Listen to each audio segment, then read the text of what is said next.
Hello everyone, कैसे हो आप सब। तो ये है दोपहर का टाइम और दिन है शुक्रवार। तो यहाँ पर ना मैं आलू और बैंगन की सब्ज़ी बना रही थी और मैंने उनको कट भी कर लिया था। यहाँ पर मैंने ऑयल लिया और उसको गरम किया और एक आलू डाला ताकि ना डर लगता है मुझे जब ये बाहर आता है ऑयल। और यहाँ पर मैं सारी सब्ज़ी को इसमें अब ऐड कर दूँगी।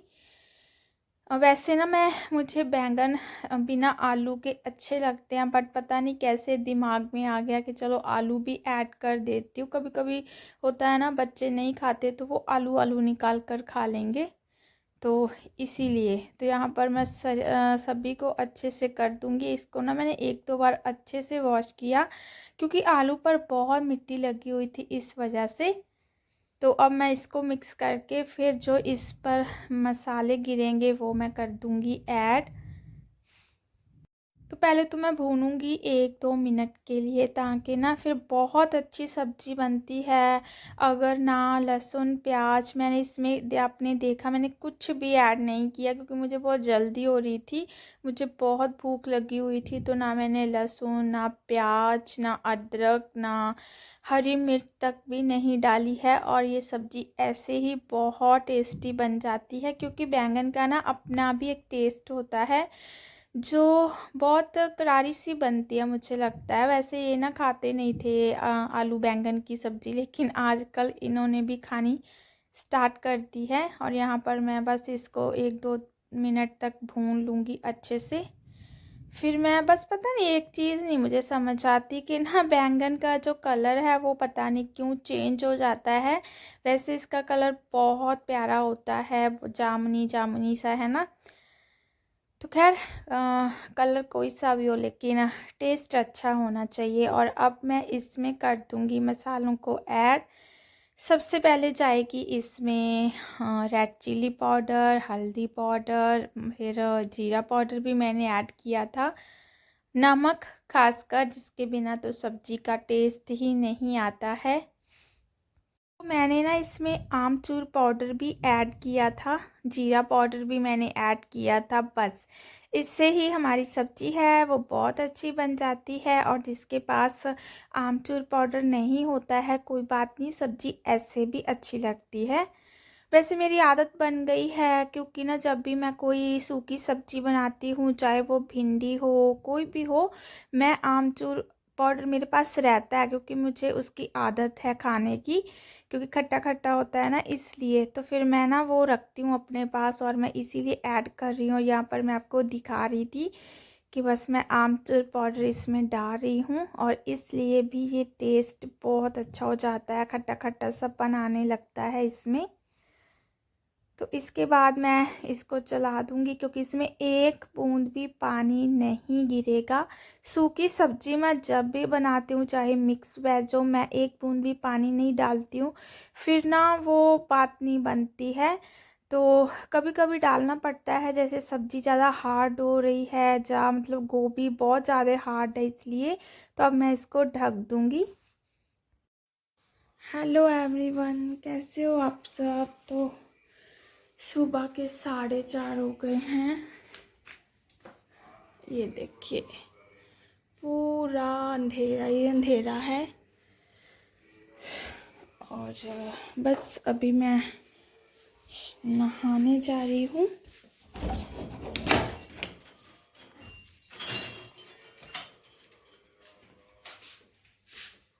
तो जी दिन की बात करूँ तो दिन है संडे और यहाँ पर फिर मैं आ गई थी किचन में। जैसा कि टाइम मैंने आपको बता दिया है, 4 सवा 4 का टाइम हो गया था। तो मैं अब किचन में हूँ और यहाँ पर मैं इनके लिए जो लेमन वाला हॉट वाटर है ना वो रेडी कर रही हूँ। और मैं नहीं पीऊँगी, बस इसमें जो लेमन है वो अच्छे से मैं निचोड़ दूँगी ताकि पूरा जो रस है ना वो इस गिलास में निकल जाए। 2 लेमन ये लिए थे, कभी कभी जो बड़े रहते हैं फिर एक जल जाता है, और ये बहुत छोटू से थे तो इसलिए। तो साइड में मैं जो गर्म पानी है वो भी रख दूँगी ताकि वो पानी गर्म हो जाए, क्योंकि ठंडे पानी में ना फिर कोई मज़ा नहीं आता है। एक एक बार मैंने पिया था, फिर मुझे नहीं अच्छा लगा तो मैंने नहीं पिया। तो यहाँ पर ये जो चाकू थे वो लेकर गए थे, इन्होंने खाना था कुछ। वरना मैं आपको दिखा रही कि मेरी उंगल कट गई है क्योंकि चाकू की वजह से ना जो काफ़ी, लेकिन खून नहीं निकला था बस।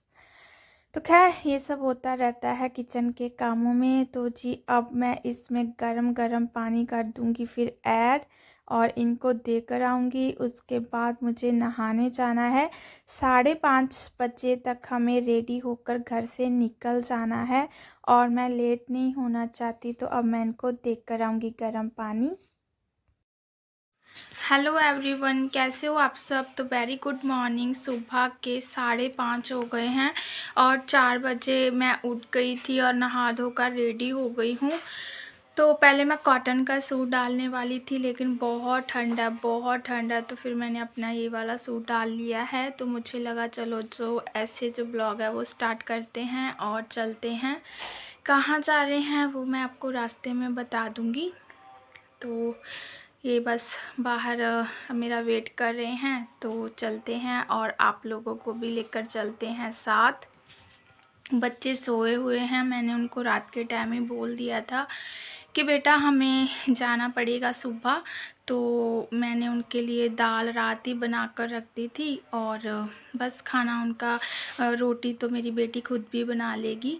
तो मैंने जो दाल है वो बना कर रखी हुई है फ्रिज में। मैंने उनको सारा कुछ बोल दिया था, तो शाम के टाइम हम लोग वापस आ जाएंगे। तो चलिए गाइस चलते हैं और करते हैं ट्रेन का सफ़र। तो फिर हम आ गए थे स्टेशन पर, और रास्ते में ना ये बोल रहे थे कि अपना फ़ोन निकाल कर जो वीडियो है वो तो रिकॉर्ड कर लो अपनी। तो मैंने कहा नहीं, मेरे हाथ इतने ठंडे हैं भाई, मुझसे तो कुछ भी फ़ोन नहीं पकड़ा जाएगा। और इसलिए मैंने, रास्ते में कुछ दिख भी नहीं रहा था, पूरी ना ऐसे लग रहा था जैसे फॉग है, बट ये फॉग नहीं है। आप सबको पता है ये धुआं है जो कि अच्छा नहीं है। आँखों से इतना पानी बहता है, इतना पानी बहता है कि क्या बताएं। तो यहाँ पर बस अब चलते हैं क्योंकि हमें लेनी है टिकट। और फिर हमारी जो ट्रेन है वो अब भी आई नहीं थी, थोड़ा सा वेट किया, बस आने वाली थी, ज़्यादा टाइम उसमें नहीं था। कभी कभी तो ना ट्रेन रुकी होती है और हमें भागकर जाना पड़ता है, लेकिन इस बार हम जल्दी पहुँचे क्योंकि मैं इनको बोल रही थी कि जल्दी जल्दी चलेंगे और आराम से फिर चलते हुए अपनी ट्रेन का वेट करना है हमें। तो मैं इनसे बोल रही थी कि तुम जाकर आप ना वो लेकर आओ, टिकट ले आओ, क्योंकि बहुत भीड़ हो गई थी, बहुत भीड़ हो गई थी। यहाँ पर हम अपनी ट्रेन का वेट करेंगे। मुझे तो ना इतनी ठंड लग रही थी, मेरे कान इतने सुन हो चुके थे। मैंने दुपट्टे से कवर किया, लेकिन कहाँ ठंड रुकने वाली थी। और इन्होंने बोला कि मैं तो चाय पीता हूँ। मैंने कहा ठीक है पी लीजिए, मेरा भी मन किया था बट मैं नहीं पी पाती हूँ। तो ये देखिए हमारी ट्रेन आ गई है जो कि बहुत अच्छी लग रही थी। तो यहीं से हमें जाना है पटियाला में। मुझे ना जब ट्रेन पर हम चढ़ना चाहते हैं ना, तब मुझे बहुत डर लगता है भीड़ से। सच्ची बहुत बारी मुझे इतना डर लगता है कि यार लोग बहुत ज़्यादा धक्का लगाते रहते हैं कि क्या फ़ायदा है, हमें गिर जाते हैं सभी। और बोल बोल कर इनको बोलना पड़ता है कि यार इतने पुश मत करो, मत करो, आराम से चढ़ चढ़ जाओ। अगर किसी ने उतरना तो उनको उतरना भी देना चाहिए। ऐसा नहीं है कि बस अपने ही उसमें मगन रहो। और जब हम आए थे ना तब देखना था, तब तो हमें उतरने भी नहीं दे रहे थे। पता नहीं ऐसा क्यों करते हैं। हेलो जी, ये देखो साडी ट्रेन आ गई। हरिद्वार वाली है ना। हाय मैंने तो चक्कर आन लग पे, चक्कर आते मैनू। आते दूसरे डब्बे है, एसी डब्बे, तो मूरे टप गए। अच्छा चलो जी, फिर बठिंडा शाम को मिलते हैं, बाय बाय।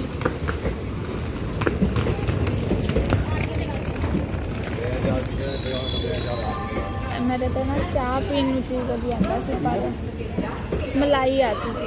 एक तो मलाई है ही नहीं देखा। No no no vomiting vomiting. यहाँ पर 9:30 हो गए थे और हम पहुँच गए थे और एकदम से सर्दी ना लगे इसीलिए मैंने अपना जो पूरा फेस है वो कवर कर लिया था और बस रोड पूरा खाली था। चलते जाएंगे अब। और मैंने आगे जो वीडियो है वो मैंने नहीं बनाया था क्योंकि ना मुश्किल हो रही थी बारी बारी से फ़ोन को निकालना, इसलिए क्योंकि मैंने शायद पहले भी यहाँ का वीडियो शेयर किया हुआ था, इसीलिए तो बस यहीं तक जो मैं वीडियो थी वो बना पाई और उसके बाद फिर मैं सीधा आपको घर पर मिलूँगी मंडे के दिन। हेलो एवरीवन, कैसे हो आप सब। तो दोपहर के 12:30 हो गए हैं और मैं सो गई थी। मैं ना पाठ लगा कर सुन रही थी फ़ोन पर और पाठ सुनते सुनते मैं सो गई। मुझे इतनी गहरी नींद आ गई तो फिर मैंने बीच में फ़ोन बंद किया और फिर अपनी नींद थी जो प्रॉपर ली और उसके बाद फिर मैं 10:30 सोई थी और 11:30 मैं उठ गई थी। बस इतनी नींद होती है मेरी। उठने के बाद फिर मैं अपना फेस वॉश करके गई और बाल मेरे अभी भी यहाँ से पूरे गीले हैं। तो कल हम कहाँ गए थे ये बात मैं आपको बताना भूल गई थी क्योंकि मैंने वहाँ पर ज़्यादा वीडियो नहीं बनाया था, तो इसलिए जितना भी बनाया है वो मैंने इस वीडियो में आप लोगों के साथ शेयर कर दिया है।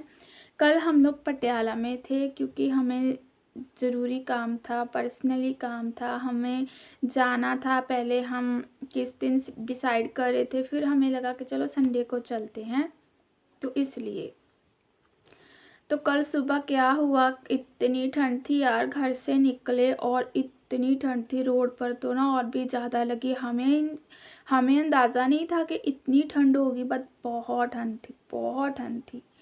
और मैंने इनको तो गरम कैप दे दी थी, इन्होंने लगा ली और ऊपर से अपना जो था वो बांध लिया था। तो इनके जो सिर था, जो कान थे, ये तो बच गए, लेकिन इनको यहाँ से पूरी ठंड लग रही थी और ये मुझे रास्ते में बोल रहे थे कि अरे मुझे तो कोट निकालना था। मैं इनको बोलने लगी कि अगर मैं निकाल देती क्या आप पहनते। आप नहीं पहनते, मुझे पता था, आपने बोलना था कि नहीं नहीं इतनी ठंड नहीं है। और मैं बहुत बुरी तरह से फंसी क्योंकि एक तो मेरे हेयर गीले थे और मेरे कान इतने ठंडे, पैर मेरे बहुत ठंडे रहते हैं। पूरी सर्दी में मेरे पैरों का ना बुरा हाल रहने वाला है और पूरे पटियाले तक हम दोनों ठंडे ही रहे, पैर और हाथ इतने ठंडे थे हमारे पैर। ऐसे लग रहा था अगर कोई पैर पर चढ़ गया ना तो मैं तो 2-4 लगा दूंगी किसी को कि भाई मेरे पैर तो पहले ही मेरा साथ नहीं दे रहे हैं। तो बहुत बचा कर रखा हमने अपने पैरों को। जब कोई गुजरता था ना तो पीछे कर लेते थे, इतने मतलब ओ माय गॉड बहुत ठंड थी। तो बस आगे से पता चल गया कि बहुत ठंड हो गई है, घर से निकलो अपना शॉल सिर पर कुछ बांध लेना चाहिए। तो क्या हुआ फिर, हमारी जो ट्रेन थी उधर से वो 5:30 पौने 6 पर आ गई थी बठिंडा में। तो वहाँ से घर आए और घर आने के बाद रेस्ट की और एकदम से ना थकावट की वजह से मेरा जो बीपी था वो बहुत डाउन चला गया रात। फिर मैंने गोली ली, फिर मुझे बहुत नींद आई और फिर मैं सुबह उठी। फिर बच्चों के लिए चावल बनाए ताकि वो लंच के लिए ले जाएं और फिर बस आपको जैसे बता दिया है कि पाठ सुनते सुनते मैं सो गई थी। अभी भी मुझे ठंड लग रही है क्योंकि ठंडे पानी से फेस वॉश करके आई हूँ ना, तो फिर मैंने इसीलिए अपना ये शॉल निकाल लिया है। वैसे ये बाहर ही था, पता नहीं था, वरना मैं कल लेकर जाती। हो जाता है ना कि यार फिर किस में डालेंगे, फिर हमें फालतू का जो भार है वो उठाना पड़ेगा, तो इस चक्कर में भी हो जाता है कभी कभी। तो मुझे लगा चलो अब जो अपना वीडियो है वो कंप्लीट कर देते हैं। और एक ना मेरे दिल और दिमाग में बात आ रही थी, मुझे लगा मैं आप लोगों के साथ शेयर करती हूँ। और मेरी आंखों पर मत जाना क्योंकि मैंने पहले बोल दिया है कि मैं सोकर उठी हूँ और उठने के बाद मेरा पूरा फेस राउंड हो जाता है, मेरी आंखें बहुत सूज जाती है। तो दिमाग में ये बात थी मेरे कि होता है ना कि सच और झूठ, मैं खुद अपने लिए भी ये बात बोलती हूँ, घर पर मैं डिस्कस करती रहती हूँ कि सच्चे बंदे को अगर किसी ने बिना बात के टारगेट किया होता है ना, चाहे वो लाख कस्में खा ले यार, उसका कोई यकीन नहीं करेगा। और झूठ और सच के कैसे पता चलेगा कि कौन सच्चा है कौन झूठा है? झूठे बंदे को कितना सुना लो, वो 2 घंटे 3 घंटे याद रखेगा और वो वापस वैसे का वैसा हो जाएगा। एक निशानी होगी झूठ की।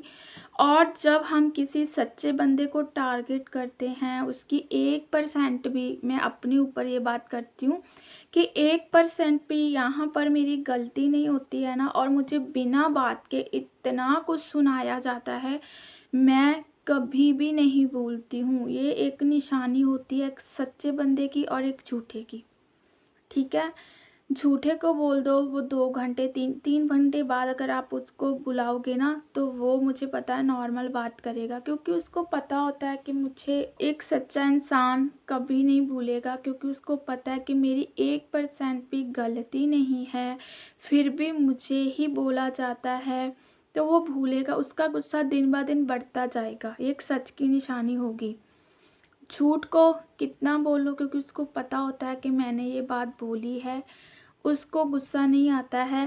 3 घंटों बाद 4 घंटों बाद उसको बुला लो, वो भूल चुका होगा। सच्चा इंसान कभी भूलता ही नहीं है, ये ही उसकी पहचान होती है बस।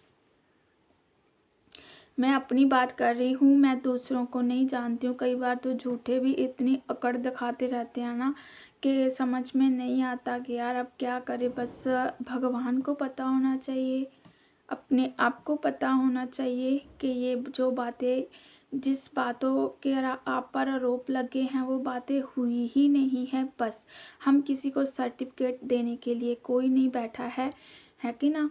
बस कहते हैं ना, श्री कृष्ण जी बोलते हैं कि इंसान भाग्य लेकर आता है और यहाँ से अपने कर्म लेकर वापस जाएगा, और कुछ साथ नहीं जाता है।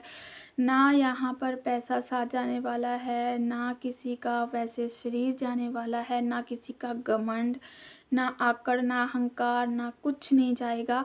जहाँ से जो कमा कर जाता है ना इंसान, वही उसके साथ वहाँ पर जाकर खड़ा होगा। चाहे उसने किसी को सताकर अपने कर्म कमा लिए हो, चाहे किसी ने सच के ऊपर खड़ा है, उसकी गलती नहीं है, तो उसको पता होना चाहिए कि हमारी गलती कहाँ है। मैं बोलती हूँ ना कि इंसान को 1 घंटा अपने लिए निकालना चाहिए, बैठकर सोचना चाहिए कि क्या पता हमने किसी सच्चे इंसान का दिल तो नहीं दुखा दिया है बिना बात के। ठीक है, अगर सभी इंसान ऐसा करने लगे ना, तो मुझे लगता है किसी के साथ कोई झगड़ा ही ना हो। तो मन में आई बात इसीलिए बोल दी। और मैं एक बात और भी है, कभी किसी सच्चे इंसान को जाने बगैर ना उसको बोलो मत, क्योंकि फिर वो बात हो जाती है कि तीर अगर एक बार कमान से निकल जाएगा ना, सच्चे बंदे के लिए ये कहावतें बनी हुई होती है कि फिर वो वापस नहीं आएगा। जो बातें आपने उसके जहाँ तक पहुँचा दी है ना, वो भूलेगा नहीं। झूठा इंसान भूल जाता है, मुझे पता है। घर पर भी मैंने देखा है, बहुत बातों के जो ब्लेम है बेवजह लगाए जाते हैं मुझ पर, बस जानबूझकर। तो फिर बोलते हैं मुझसे कि गग्गू ने हमें बुलाया नहीं, ये नहीं किया। तो मैं बोल देती हूँ कि अगर गग्गू सच्ची है ना, तो गग्गू कभी नहीं भूलेगी। ठीक है, अगर मेरी गलती होगी तो मैं वापस वैसी की वैसी हो जाऊंगी 1 घंटे में। एक सच्ची बात है जो मैंने रियलाइज़ की है बस। तो ऐसी बात थी जो मुझे लगा चलो शेयर कर देते हैं। ने बहुत हेल्प की है, ज़्यादातर कपड़े इन्होंने वॉश कर दिए, क्योंकि मुझे बहुत ज़्यादा सूजन है, बहुत ज़्यादा ना स्वेलिंग हो चुकी है, जिस वजह से मेरा भारी काम करना बंद कर दिया गया है। और मैं कोशिश करूँगी आज के मैं वॉश कर दूँ कपड़े, क्योंकि मैंने आज तक किसी से काम नहीं करवाया है। चाहे मैं किसी भी हालत में हूँ, मैं अपना काम खुद करती हूँ। इनको तो मैंने कभी भी नहीं कहा कि ये कर दो वो कर दो, मेरी आदत नहीं है, मैं नहीं करती हूँ। हमें भगवान ने लड़की बनाया है तो ये लड़कियों के काम है और लड़कियों को ही करनी चाहिए। चलो ठीक है, कभी ना कभी तबीयत नहीं होती है तो फिर है ना। तो देखती हूँ, मैं वॉश करती हूँ कपड़े अभी। और चलिए फिर करते हैं वीडियो का एंड, और मिलूँगी एक न्यू ब्लॉग के साथ। तो तब तक के लिए बाय बाय।